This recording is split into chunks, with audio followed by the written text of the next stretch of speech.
Agora, doutora Ivone Zegger, minha advogada preferida. Como vai? Bom dia, como vai? Eu vou bem. Agora, tô mal, porque o que tem de pergunta aqui, criatura, dá uma olhada nisso aqui, ó. Quanto tempo a gente vai demorar para responder tudo isso? Vamos ficar. Vamos, mas primeiro eu tenho um compromisso aqui com a Dalva. A Dalva Rocha é de São Paulo. Ela mandou um e-mail para o meu site. As pessoas acabam mandando direto para o meu site algumas perguntas aqui para o programa. E eu estou entregando para a doutora o seu e-mail e aí ela vai te responder. Ela quer saber quem é o seu cabeleireiro. Está aqui entregue. Puxa, mas que Tá bom? Mas com todo prazer. Mas seu cabelo realmente é bacana. Então tem o telefone dela, tem o e-mail da Tá ótimo. de tudo, tá bom, querida? Vou fazer questão. Obrigada, Olga. Entregue.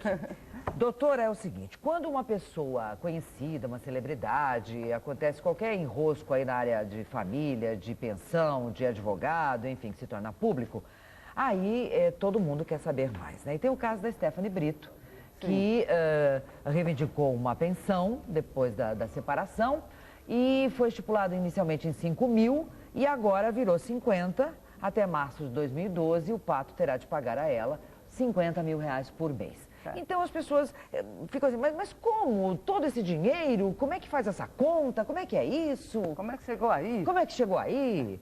Acontece o seguinte, normalmente quando você se separa, não há um acordo entre vocês, você obrigatoriamente tem que levar o assunto para que o juiz decida. Quando o juiz decide, ele vai arbitrar um valor de pensão alimentícia independente se você tem filhos ou não tem filhos. Mesmo que você namore e case com outra pessoa?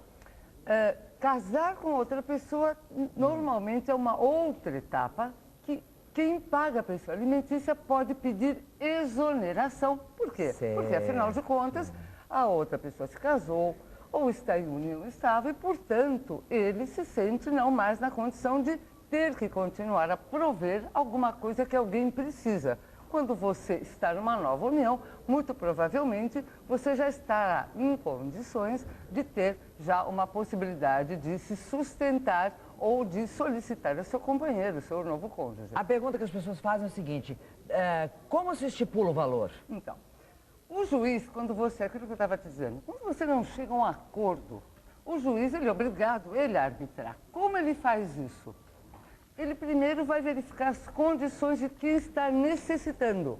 Quem Quanto pede, que eu preciso para viver? Quanto precisaria para viver. Tá. Em seguida, ele vai ver o cônjuge, ou o companheiro, ou a companheira. Vamos lembrar que o homem também pode pedir, tem direito à pensão alimentícia, se assim necessitar. Muito bem. Aí ele verifica qual é a condição também daquele que pode pagar e vai fazer esse um binômio de quem pode e de quem precisa. Da necessidade de quem precisa com a possibilidade de quem vai pagar. Muito bem. No caso da Stephanie Brito, o que aconteceu? Muita gente se questiona, Olga, ela ficou casada há 9 meses, será que ela tem direito? Independente do tempo, o juiz pode decidir que provisoriamente, que foi o que ele fez, ela vai ter 5 mil reais, que é para, pelo menos no caso dela, dentro do padrão de vida dos dois, o juiz entendeu que 5 mil reais ela não ia passar fome.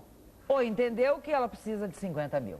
Agora, quando eu disse ele, primeiro, até analisar todo o processo, ele vai verificar e vai arbitrar os provisórios. O que ela recebia, 5 mil reais, eram alimentos provisórios, tá?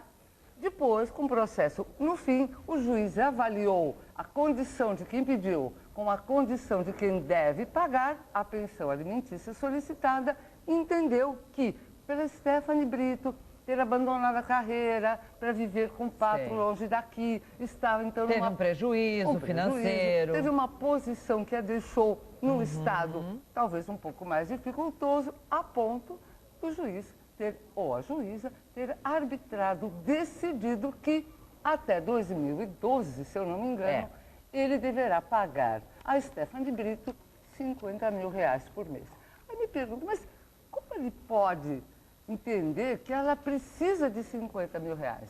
obviamente, leva-se ao processo, tanto de uma parte quanto da outra, todas as necessidades. Uma coisa que eu quero lembrar, Olga, que eu falo sempre aqui, existe não só o binômio possibilidade de quem pode pagar e necessidade de quem precisa.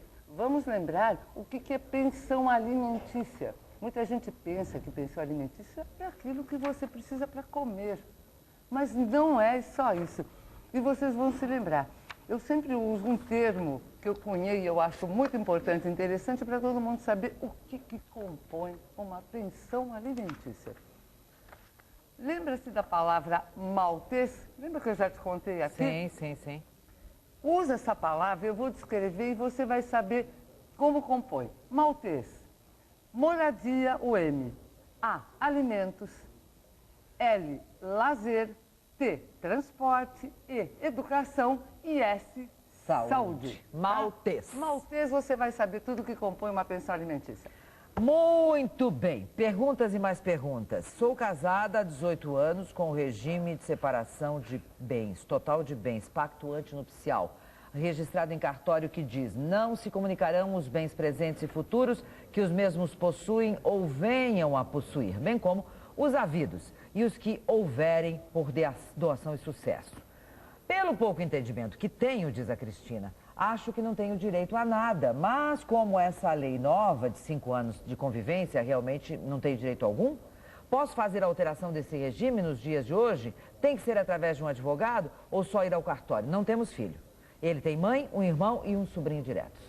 Cristina, olha só, você se casou pelo regime da separação total de bens. Esse regime não é novo, não. Esse regime já existe há muito tempo. Inclusive, esse é um dos mais antigos regimes que a gente tem conhecimento aqui no Brasil. Quando você opta, porque o regime de casamento é uma opção, você optou, seu marido, vocês optaram pelo regime da separação total de bens.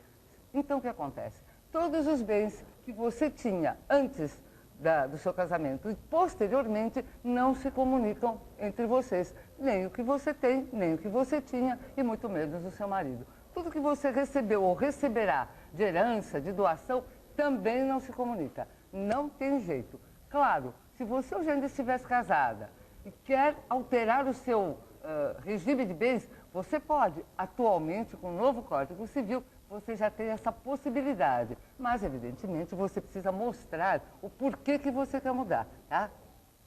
Simone, meu namorado foi casado, se separou, mas ainda não se divorciou. Que direitos tem a ex sobre as coisas dele? Qual era o regime de casamento? Não fala. Não fala. Então, Simone, é muito difícil a gente te dar uma resposta se você não conta para mim qual era o regime de casamento que ele tinha. Ele está separado, não se divorciou, provavelmente ainda não foi feita a divisão dos bens, então vai depender do regime de casamento, sempre para poder se verificar o que fica com ela, com a ex-esposa. Portanto, se ela vem reivindicando alguma coisa, inclusive pensão alimentícia para ela e para os filhos, sim, ela tem direito, sim. Maria Aparecida pergunta, vive com um marido há 17 anos, temos uma microempresa, diz ela, ele tem 2 filhos do primeiro casamento, ele é divorciado.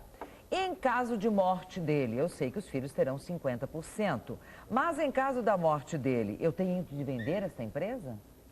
Na realidade, Maria Aparecida, essa empresa, claro, você não tem que vender. No falecimento do seu marido, companheiro, sempre os filhos são herdeiros, aquilo que eu sempre digo, herdeiros necessários. Tem filhos, são herdeiros necessários, portanto, se ele é casado ou se está numa união estável... Ele é divorciado do primeiro casamento. Mas está com ela, né? Sim. Uma união estável, provavelmente. Então, como ele está divorciado, muito provavelmente já foi feita a divisão dos bens naquela época. Portanto, essa empresa hoje que funciona, se ele vier a falecer, evidentemente, se você contribuiu ou está com ele desde que ele tem essa empresa, muito provavelmente você também terá metade dessa empresa como meação e os herdeiros, os filhos dele, terão a outra metade como herança e de todo o patrimônio terão com certeza metade do patrimônio. A Ismênia está perguntando o seguinte: posso pedir em juízo a conversão da união estável em casamento sem que sejam anulados os efeitos da convivência estável, que é de cerca de 40 anos? Puxa, Ismênia, quanto tempo! Ótima a sua questão, porque muita gente se encontra nesse tipo de momento da vida. Claro, você pode, se não houver nenhum impedimento ao casamento, ou melhor, se vocês forem solteiros ou separados judicialmente, separados de fato ou divorciados e não tiverem nenhum tipo de problema, não forem parentes afins, ou melhor, cunhado, sogro, com nora, etc., você pode se casar, sim. E o efeito que você tem desses 40 anos, você leva essa informação a cartório e você pode, inclusive, até independente da idade, escolher o regime de casamento que você prefere. Muito bem.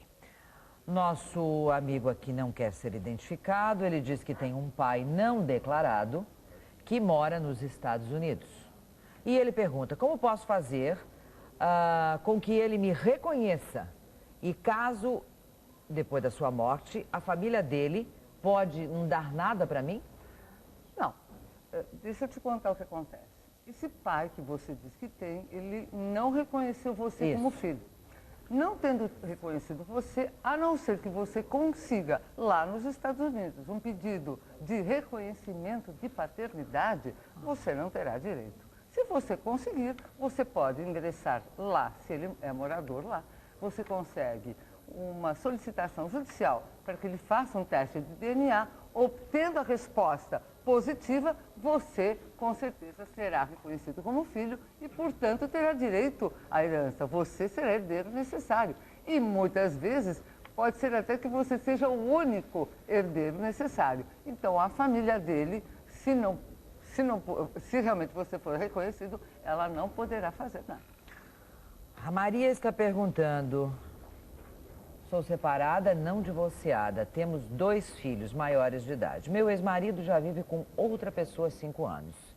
Esta nova companheira tem direito aos bens que foram por nós adquiridos anteriormente? Não, não. Se você era casada, se separou, provavelmente dividiu os bens. A nova união desse seu ex-marido, que pode ser um casamento ou uma união estável, dependendo do regime de bens, e eu volto a insistir com o assunto de regime de bens. O regime é uma opção.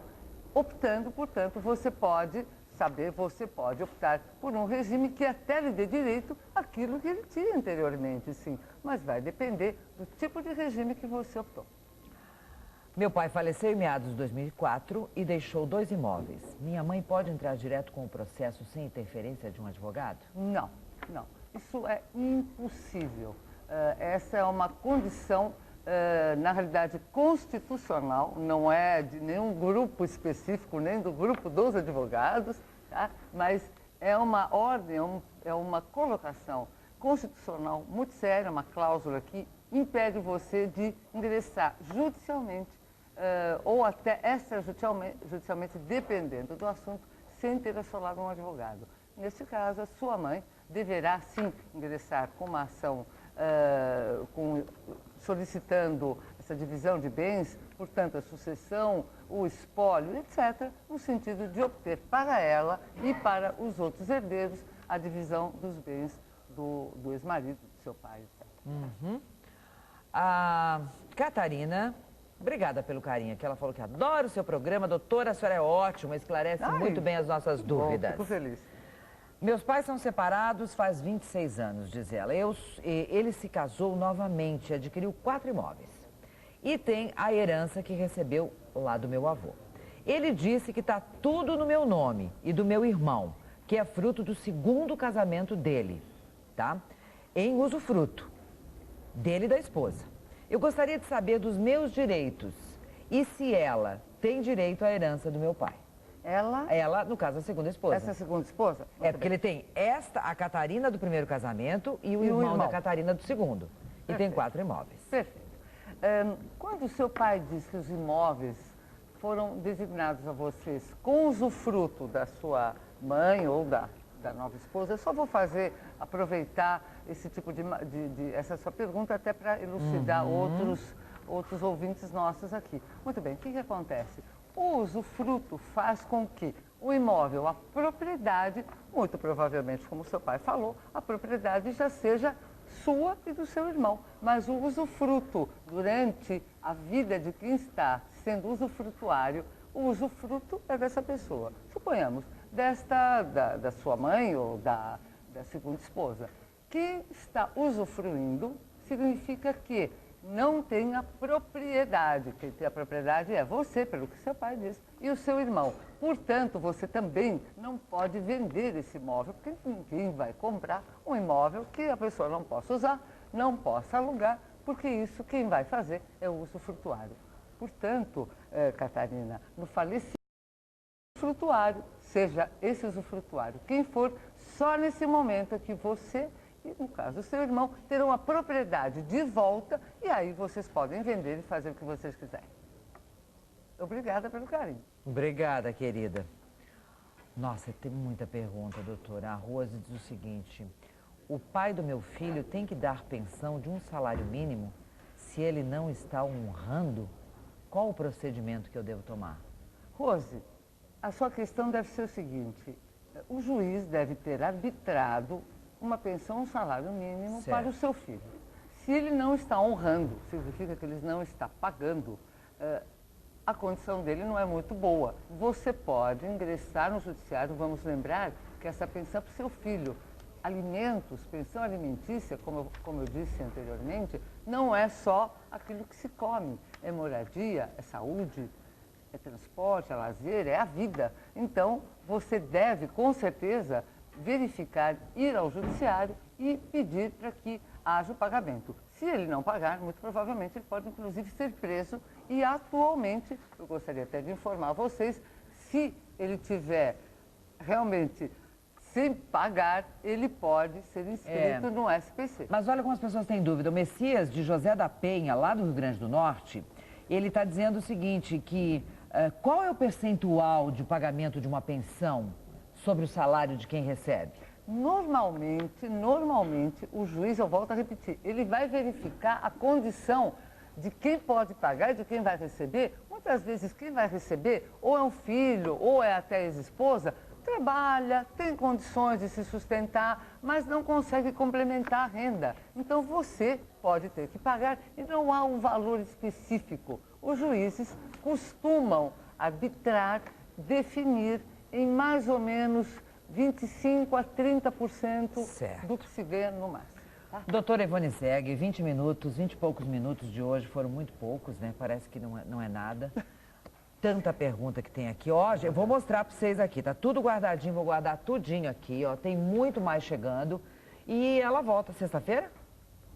Sexta-feira? Sexta-feira? Essa sexta-feira eu não volto, que eu vou aproveitar e sair um pouco. Lógico, na outra. Estou um pouquinho de férias, mas na outra eu estou aqui. E aqui você encontra nos livros da doutora Ivone muitas respostas. Como a lei resolve questões de família e herança, perguntas e respostas. Você tem um site também, né, Ivone? É o www.ivonezeger.com.br. Querida, foi ótimo. Mas... Bom, pena que nós não conseguimos respondemos.